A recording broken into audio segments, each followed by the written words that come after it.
Suddenly we're on screen. Hey, Mary, how you doing? I wasn't doing this. Like, hey, I was in the midst of a cup of coffee. Everybody, how you doing? I'm Sam with 11FS, managing partner. I am down in Jacksonville, Florida. Mary, you're in LA, right? I am in LA. Yes. Yeah. And why it's dark as hell there. It's dark. Maybe this is like my whole atmosphere all the time, Sam. It's all right. You know what? I have that one light bulb. You know what? LA is a hidden gem when it comes to banking and fintech. I don't think people know that. Yeah, it is, especially on the west side. I'm a little bit more east, but we've got like Aspiration and Dave and some crypto companies out closer to the beach. And you got Monzo, I think, picked LA too, right? That's right. You know, they had. I wonder. I don't actually know if they're set up here yet. That's a whole nother topic. We'll be talking about challenger banks a little bit later on one of the tracks. But yeah, I mean, of all places, London-based Monzo, one of the challenger banks, did pick LA. But you do have Aspiration, a great challenger bank that's based out there. I'm in Jacksonville, another hidden gem, by the way, when it comes to fintech. I don't know if people know this. SoFi has opened up a very large office here. Amazon has 2 massive distribution centers here. Yes, see, that's the face. When I go to the airport now, it's like San Francisco, Mary. I see people in Amazon T-shirts and SoFi T-shirts. And that's like going to SFO, right? Yeah, everybody from Silicon Valley. Yeah. So, you know what? And that's actually, I think, one of the interesting conversations we'll probably have in some of the upcoming panels is other hubs across the U.S. starting to really step up when it comes to banking and fintech. I mean, Jacksonville, LA, be an example, Utah, you know, Austin, Texas, Nashville. I mean, we're seeing this now. Fintech's everywhere. And I'm kind of curious of like the ripple effects with people, you know, being more at home. Like I'm seeing some articles about like tech people going to Montana and things like that. So I wonder. I think I do think it's happening. You know, I mean, it's funny. We're doing this whole conference virtually. Who would have thought that you'd be sitting, you know, just outside your kitchen and I would be in my home office doing a conference like Fintech South, where normally it's not the Georgia Dome anymore. What is it? The Mercedes-Benz Stadium, one of the prettiest, by the way, football stadiums in the world. And when I talk about football, I'm talking about soccer. Everybody, screw football. Nothing's horrible. Of you, Sam. The Atlanta soccer team is friggin' awesome.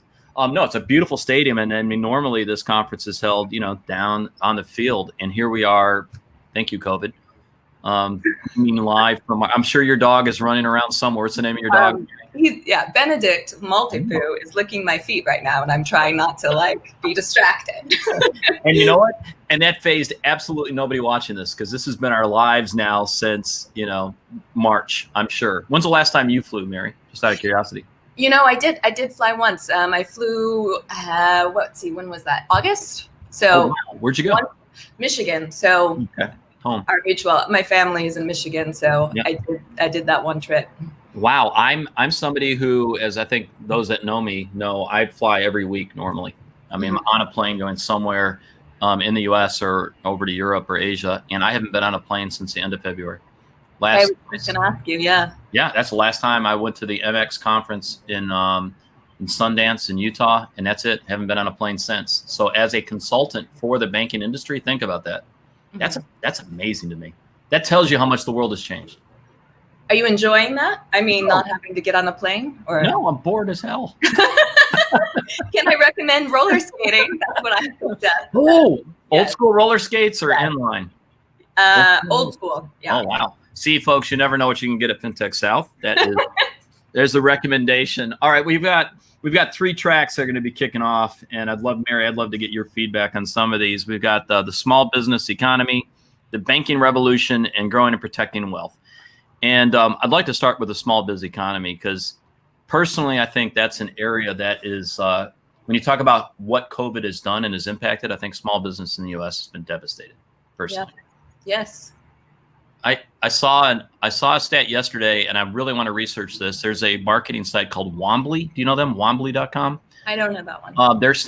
They're quoting, this was in the New York Times yesterday, 850,000 small businesses have shut down since COVID has kicked off. That is a devastating number.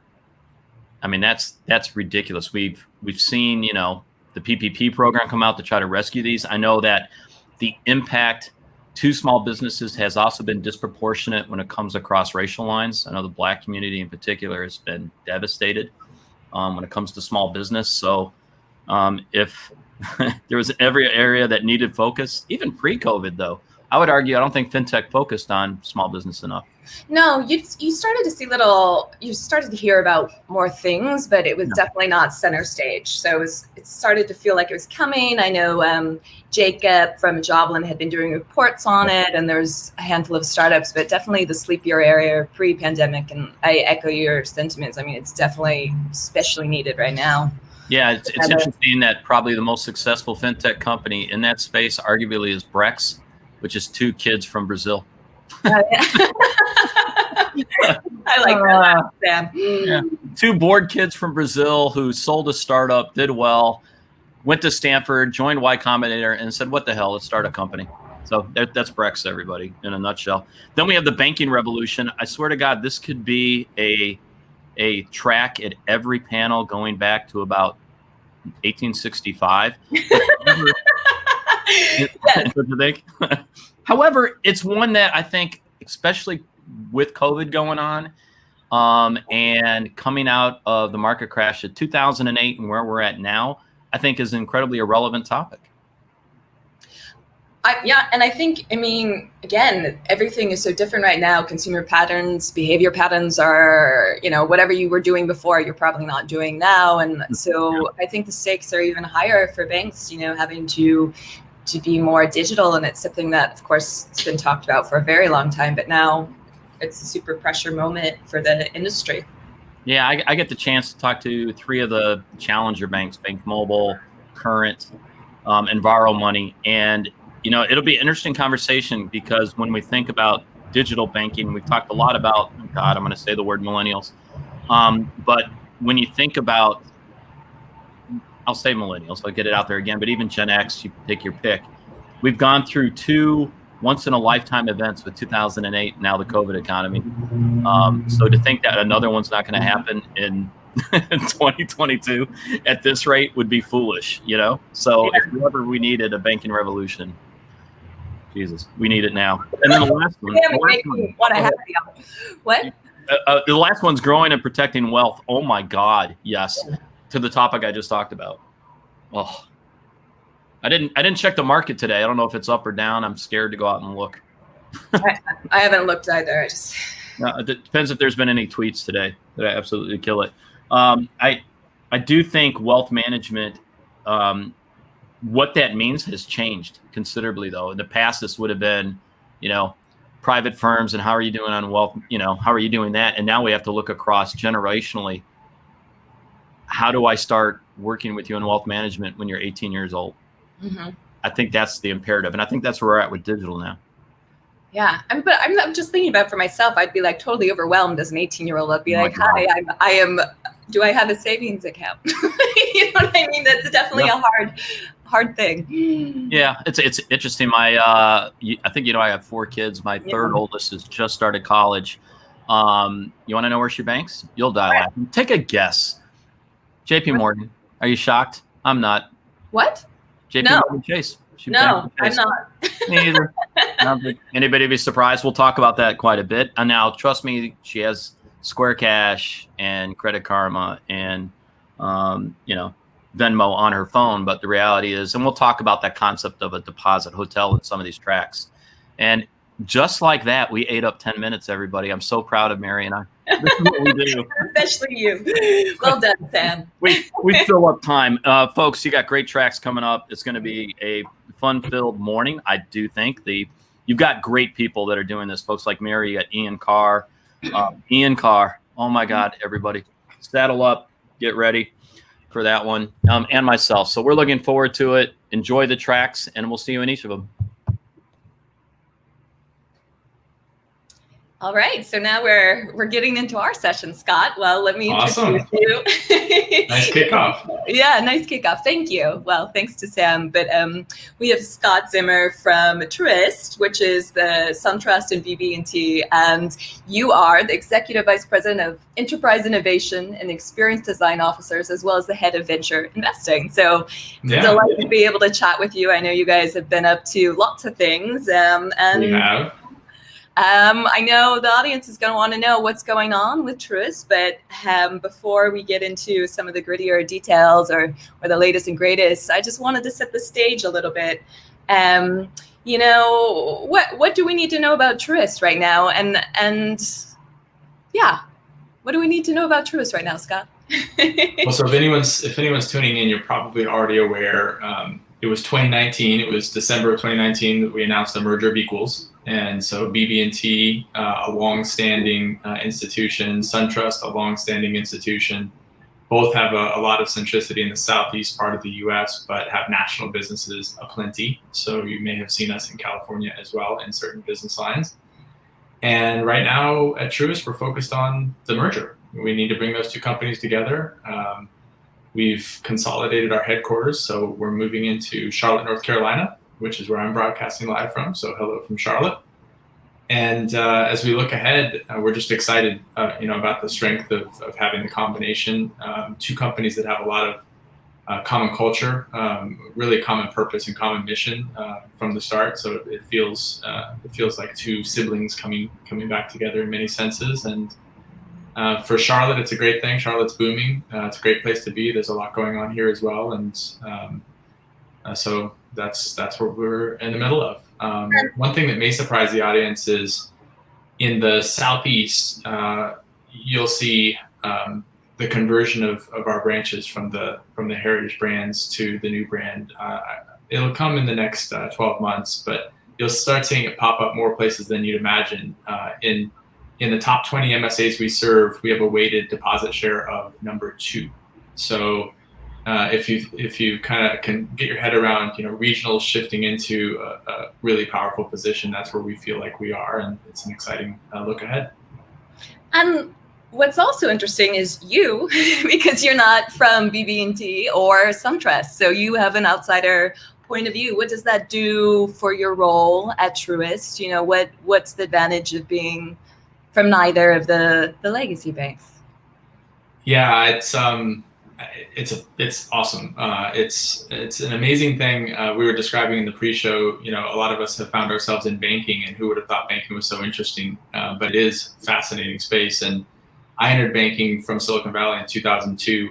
So I've seen a lot of banking, and I've had the good fortune to be at several different places in some big growth phases. And now I find myself at Truist for all the right reasons. This is a company with an amazing culture and really a huge amount to look forward to at the moment. And when we look at the culture of Truist, it has a technology organization already that is unparalleled compared to what I've seen in my experience in the industry.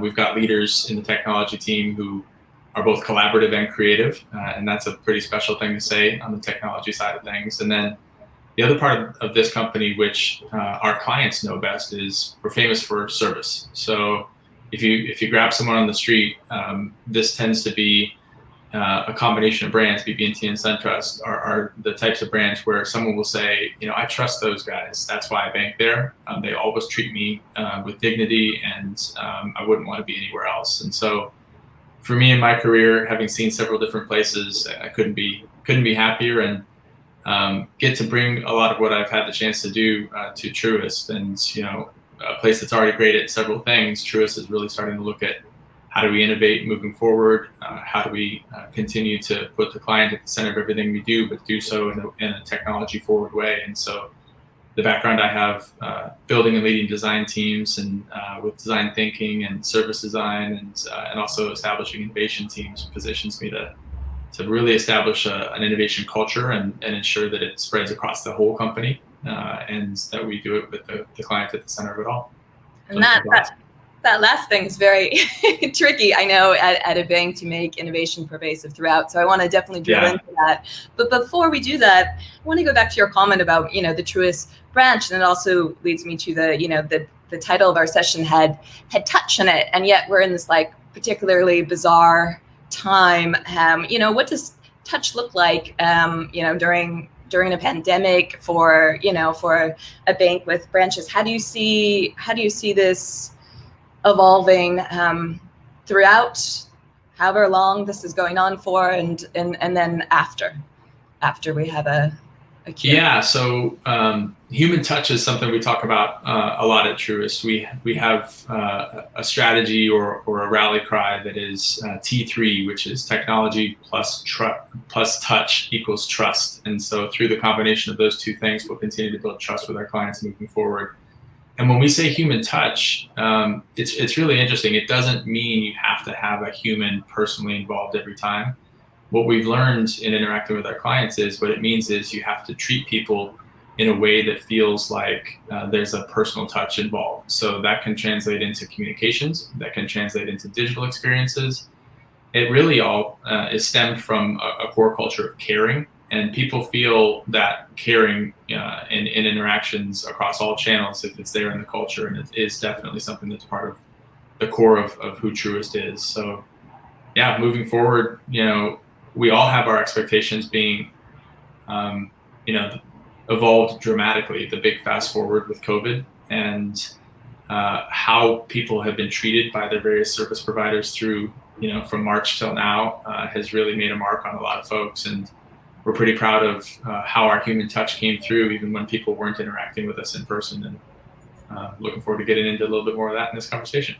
Yeah, no, definitely. And let's do that, actually. Give me an example of like what comes to mind when you're like, oh yeah, I'm proud that, this is the approach we took for the last, I guess we're at a half a year now, but yeah, what would be like an example of, yeah, this was a great thing we did for our customers? Well, for starters, you have people who are used to some interpersonal interaction, like depositing a check. And if that person all of a sudden couldn't do so in March, the big question is, what's the alternative? And any bank out there today will probably offer remote deposit capabilities of some kind, but you really feel the touch come through, or the human caring come through when you're with a bank that goes out of its way to teach its clients how to use that service.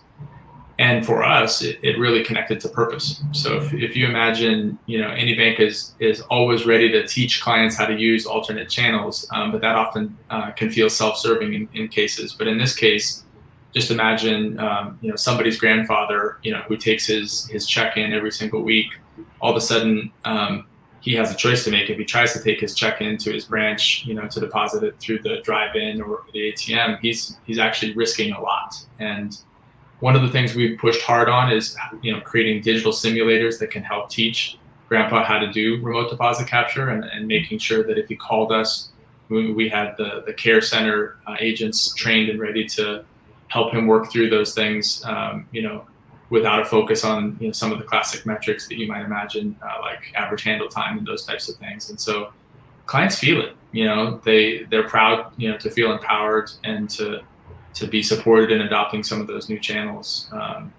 Another big example away from the consumer side of things and more towards the small business side of things is PPP. We were in the thick of it. I think America, even if you weren't involved in a small business, America got to hear those three letters of PPP. And for any of us banks, it was something where in a matter of days, we literally were told that we would be creating a PPP program and launching an avenue to distribute funds to small businesses where it counted. And for us to pull that off, we had an amazing assembly of teammates within Truist from all the various types of roles that were relevant. And we pulled it into something that we call the control room, where we could have the collaboration in a single conversation and move as fast as possible. And that control room was fueled by research, so that we knew where the clients were at, and was anchored on empathy. So we always had to ask ourselves, where is the small business client at the moment? What are they feeling? What are they worried about? How can we address that in our communications with them? And one of the things that manifested out of that was a communications war room. And we created that war room, with the enemy being, client anxiety, and really mapping out, what do we have to do to communicate regularly, to understand, when they need a message, to understand what concerns they have about the next steps. And throughout that whole PPP program, we were one of the very first banks to launch our program, so to start offering funds. We also punched way above our weight in the end. We were third or fourth in the rankings of total funds distributed, which is a great thing because we're officially the 6th largest bank in the US. And we're proud that over 90% of the small businesses we distributed funds to were very small, 50 or fewer employees. So we really helped communities far and wide, which is a big part of who we are. We're really a community-focused institution, and we love to help the little person involved live a better life or improve the community. Now, Scott, that makes me think of when in our earlier call, you had mentioned behavioral economics. I want to get into that a bit. How are you viewing behavioral economics for clients? I don't know if it'd be on the small business side as much as the consumer, but perhaps it is. But what are like the nudges there? What's the thinking there, the opportunity there that you're hoping that will play a role?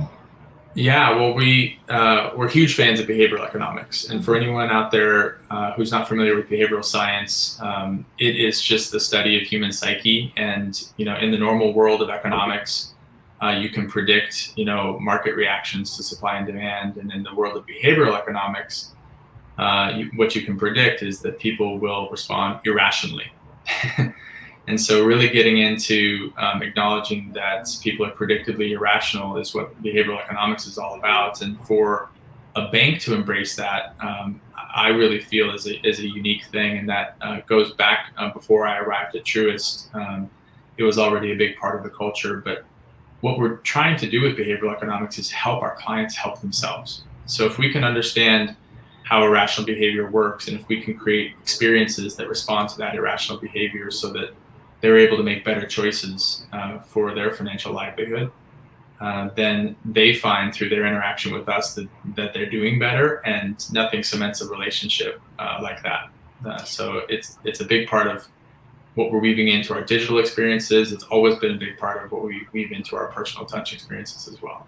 Now, for the digital experiences, where's the starting point there? Are we talking like savings? Is there another area of banking where it's like, I don't know, easier is the wrong way, but because I know some people don't love having decisions made for them. So, is there an easier way into this? Yeah. Mm-hmm. Well, it's less about having decisions made for them, and more about understanding, based on the data, what people tend to do that maybe not in their best interest. And so having the ability to foreground information or content at the right moment in an experience really helps people make an informed choice for themselves. So it still puts the onus on them to make their choices, but it changes the inputs, if you will. And you ask about, where does it start? It really depends on what kind of client you are. So certainly Truist, at our size, we're very good at, serving everyone from, the teenager to the grandpa that I mentioned earlier, but also small businesses, medium-sized businesses, large commercial enterprises. And any one of those places, it usually starts with a relationship, and it evolves past that to the chance to interact with us, however the client wants to interact with us. And we all know from our interactions with Amazon and others, it's so easy for us to look to interact via an app or something like that because it's always in our pocket. And so we put a lot of focus into that experience, and pretty proudly I can share that BB&T's U mobile app was ranked #1 by JD Powers just this year. So against all odds, and very exciting for us to have beat out all the other great institutions out there to get that #1 ranking. And that's where not only behavioral economics, but really an obsession on understanding our clients comes in. And research is one of the biggest things we would attribute that success to. Research that we have ongoing, continual focus on that fuels how we adjust our mobile app and how we adjust our experience to make it more intuitive and more helpful for our clients. I remember when you came out, because I think it's worth saying what sets it apart from like other apps, but it's like you can customize it as a client, right? You pick what features you want and which ones you don't. Anything else you wanted to draw attention to in terms of that would be? Well, it has everything you typically want to be able to accomplish. We've had the cycles to go through, what was missing and make sure that we solve for it. So solving for it as a possibility is one thing. Solving for it in an intuitive way so that people can easily find it is another. So that's like why there's so many apps like search. Yeah, exactly. So super proud of the team that built that, and our clients are the ones who ranked it. So really excited that their feedback reflected the fact that we've been obsessing over iterating to make it easier and more useful for them to do their banking anywhere, anytime. And that raises what's going on with the Truist app. Are you using that to fuel the Truist app? What should we expect from your mobile banking? Yeah. So, back to, where are we today? We're in the midst of, our merger of equals. We're looking at how do we combine the two heritage experiences into a single experience under the Truist brand, and lots of great activity going on there. It's, on one hand, complex and daunting, but I would say the team feels it's also kind of exciting to learn and have the chance to be able to pull from the best of two different things and have the resources from two different things focused on a single app or a single experience. And on that front, what we're focused on right now is taking some of what made the U app so great and making sure that type of method and that type of focus on client research and intuitive experience, making sure that stretches across everything in the consumer space from an experience perspective, but also in our small business and our commercial space as well. So really learning from what we've done well in focused areas and making sure we start to do that at scale is one of the privileges of having more resources. 2 plus or 1 + 1 = 3 is how we feel right now. Yes, resources are always helpful. Well, I wanted to go back to your comments earlier in the conversation about technology and making it pervasive throughout the company. I know you're attacking it on a number of fronts, but I think one of a tangible place to start is the tech hub that you're building. What is that? What's the status? What's going on? Well, so when we announced the merger, our CEOs, Bill and Kelly, and now our single CEO, Kelly, announced that in Charlotte at our corporate headquarters, we'll be launching an innovation and technology center. We're still in the midst of branding that and what it'll eventually be called, but what it will do will be unprecedented for us as a company. It will be a single, very large location that will bring together the best of how we create experiences, and with technology at the core of that, with analytics at the core of that, and we're really looking at what types of accelerators do we involve. We already have started a ventures focus, and we can get to that in a minute too, but that'll be headquartered from that location. And for the overall mission of spreading the new way of working across the whole company, the Innovation and Technology Center will be a location where anyone in the company can see how teams are working in an agile way, focused on the entire client journey. We'll have something called journey rooms, where for any segment, you'll be able to see, what we have planned for that segment of clients. Imagine just walking into, a part of a museum, if you will, only a working part, and you can see kind of what's happening and different stages of the client journey and where the improvements are being made, and using that in an active way to prioritize our decision making is something we're really excited about. So those journey rooms connected with the rest of the teams that are building and launching the digital experiences will create a really unique environment where it's very tech focused, but it's also very touch focused, to that earlier point. And we're in the midst of it right now. Fantastic architecture team, fantastic footprint. Like I said, excited to share. It's quite a large endeavor, and it's really going to fit a lot of the teammates that are creating the experiences of tomorrow for our clients. And then you're also like investing. So what are you looking for in terms of nurturing younger startups with their technology? Is it stuff that would you'd want as the bank, or is it other stuff? What's the approach there? Well, it is something that we're excited about having as part of our overall innovation focus, is our Truist Ventures team. So we do have some venture investing from each of our heritage companies, and so we have a portfolio out of the gates of some pretty exciting companies. But we've also just made our first investment as Truist Ventures, and we've also formally announced our leader of that ventures team, whose name is Vanessa Breland. So you'll see that in the press, and we're thrilled to have Vanessa leading a team like that.